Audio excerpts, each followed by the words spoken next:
So let's get the conversation started. It's about corruption.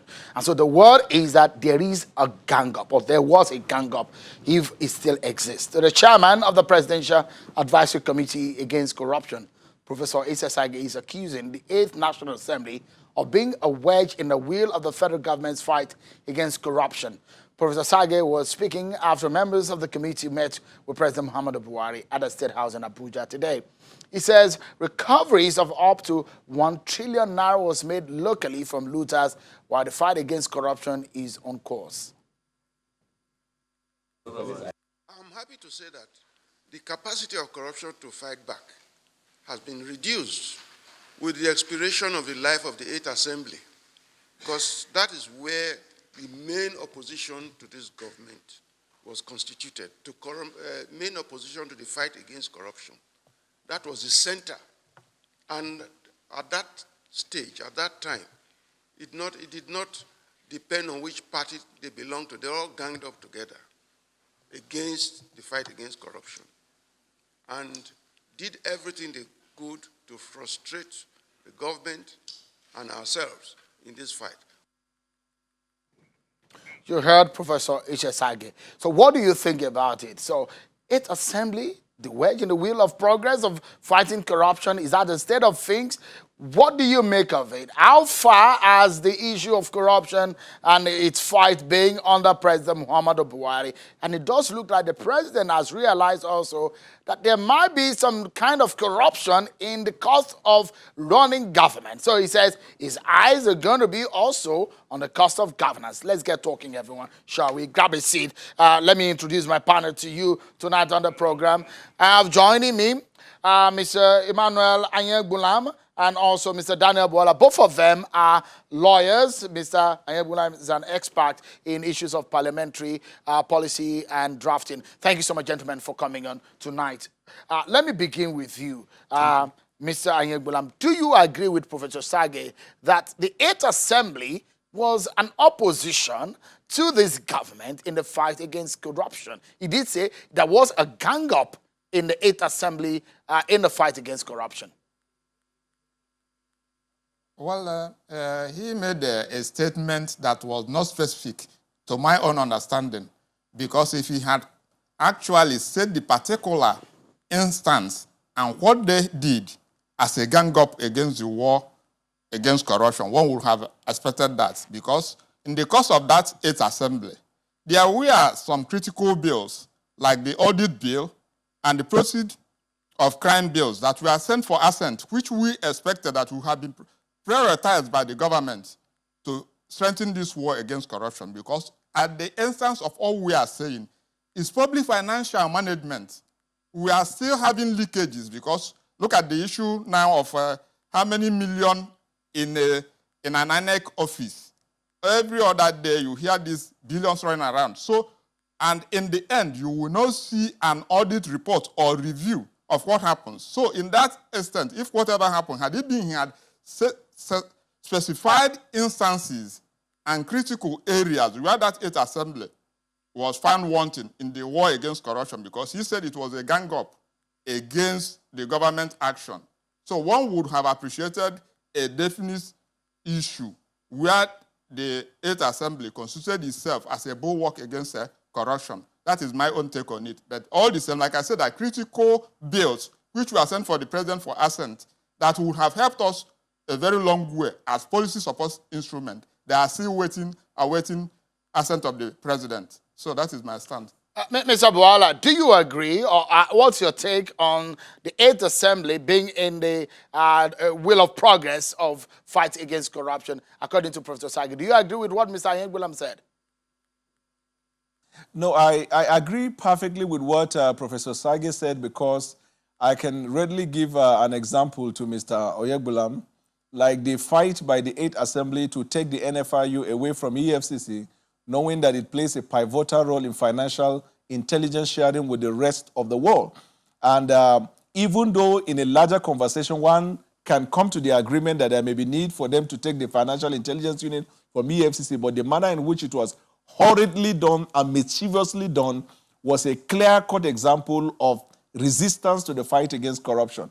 The second thing is, all of the proposals of the president, if you look at, for example, the issue of whistleblowers policy, and some of these other proposals by the federal government that will enhance and strengthen the fight against corruption were resisted and not prioritized by the National Assembly. If they have, for example, 1, 2, 3, 4 bills, they will rather deliberate and debate on bills that were not important as it were at the time of the debate, as compared to when they should have given all of their energy to ensure that we all have a collective fight against corruption. However, the fact that it is 8th Assembly does not mean every member of the 8th Assembly was a participis criminis or people who have played part in resisting that. It is just the majority, and it stems from the philosophy and perception of the leadership of the 8th Assembly, as it were, that created the kind of logjam. It came from the perceived belief that the Senate president then was prosecuted, and therefore they did everything possible to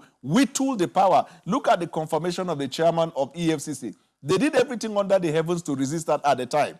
Even though in a larger conversation, I hold the view that institutional fight against corruption is not limited to one man. So whether Magu was there or Magu was not there, the fight will still have continued because there was EFCC before he came and there will be EFCC after he leaves. What would you say the same 8th Assembly that did an investigation on the grass-cutting scandal and the allegations of the contract that went into the grass-cutting in the Northeast region, isn't the same assembly that did that? That findings by the assembly is also commendable and laudable because the fight against corruption is not term-based and it's not partisan. So even if it is against members of APC, if it is a fight against corruption, it should be welcome. And I welcome the idea of their findings at the time. But recall, they were only concentrating at the time on people in the executive as against people that were also in the assembly.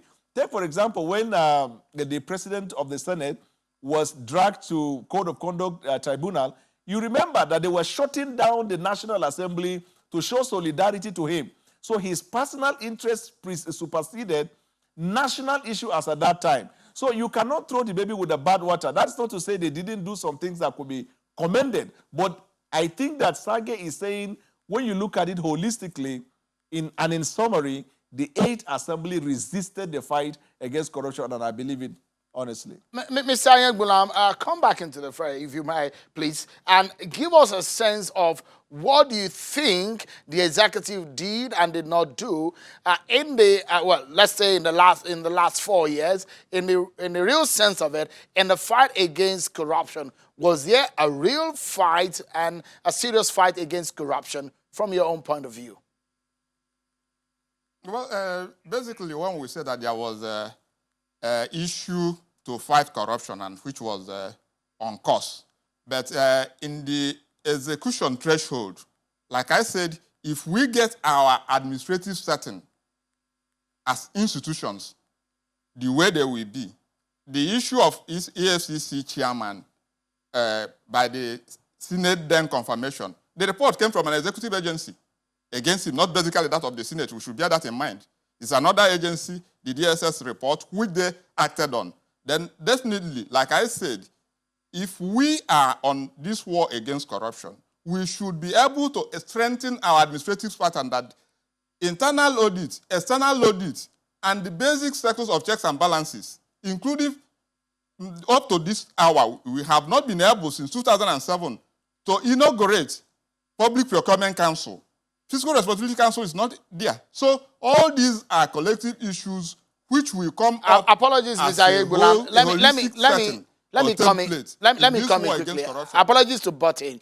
If you look at how Nigeria is rated, in 2018, 27 over 100, that's how Transparency International rated Nigeria.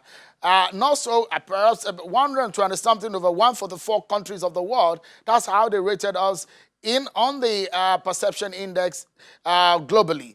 What do you make of the recoveries that have been made so far?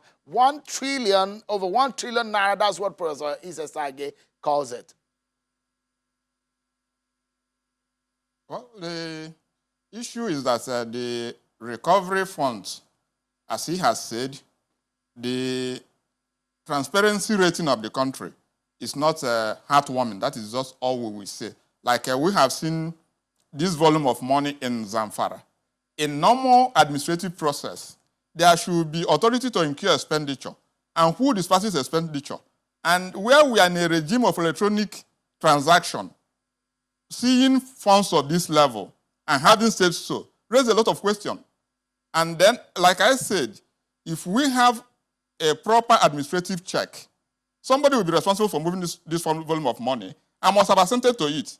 So if we go back and straighten up our internal audit and external audit, we may not need most of this noise to make. We are part of the world.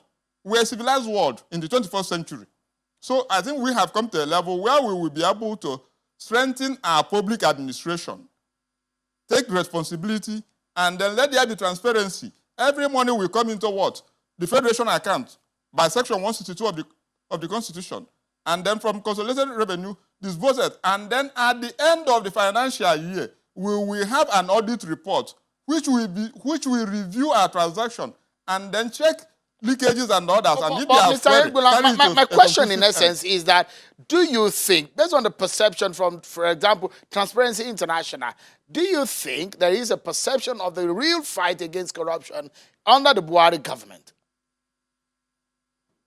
Well, the government declared a war against corruption as a mission statement. But all the same, there are still lapses, which one have seen in one or two areas. So there are still lapses then. And the war, like I said, war against corruption should be an administrative reform. It will not just be a slogan. And we will see it every facet of the setting, that this is the process. And then we have quarterly returns, monthly returns, yearly returns, which will be posted by the Accountant General and Auditor General. And that makes what? Public accounts reform. And that is it. Why we have public accounts committee all over the world in order to do what? Since 1861 in Britain, the reforms of Gladstone. So which shows that we are now running what? A corporate public accounts. Okay, let me allow Mr. Bwala to these weigh returns in. being made. So we have not reached that level. That is where we have a drawback, more or less, in the war against corruption. Let me tell you, Mr. Bwala, let me ask you this. The PDP today came out to say presidency under Buhari now a den of thieves. And they make a reference to what they say is shocking, that the scammer, allegedly Abdulrauf Ilyasu, that enjoys an office accommodation within the safety and cover of the presidential villa from where he carries out his fraudulent, according to them, assignments. From this perception and the real fight against corruption, how do you think that the government of under President Buhari fares in terms of corruption war? Well, there is no doubt that this administration has been fighting corruption. And if Transparency International said otherwise, then they need deliverance. But there is also no denying the fact that there may be corruption by some of the members of this administration. And it will be illusional to assume that corruption only lies with the opposition party and does not lie or is not seen among the members of the ruling party. However, it is the institution fighting the corruption that we need to look at. Are they professional in their approach? Do we have a task force? And this is my recommendation to the president. We need a task force for monitoring and evaluating the activities of EFCC, especially with regards to the recoveries. Because there was a finding that some of the monies that were recovered were being reluted. And without a task force for monitoring and evaluation, you cannot know. And the members of the task force should not be members of EFCC, because you cannot use a judge to judge the judge's case. You need to find from another intelligence agency of the government a task force that will monitor the recoveries and whether or not they are reluted. As regarding the government, members of the government, this is why I said, if the institution is structured in such a way that they work as institution, then it will not be subjected to the whims and caprices of either the executive or anybody in the executive. Which means if there is a petition against a member of the executive, they will carry out their investigation and spring into action accordingly. There is also this allegation that the EFCC is also being controlled by certain people in the executive. it is also pertinent that they free themselves if this perception is correct. Mr. Bwala, They free you themselves remember, from that sorry, likely Mr. Bwala, perception. you remember what Senator Shehu Sani said, that when it comes to corruption in the executive at the time that they were using deodorant, but if it's corruption outside of the presidency or the executive, they use insecticide. What would you say about issues of perception?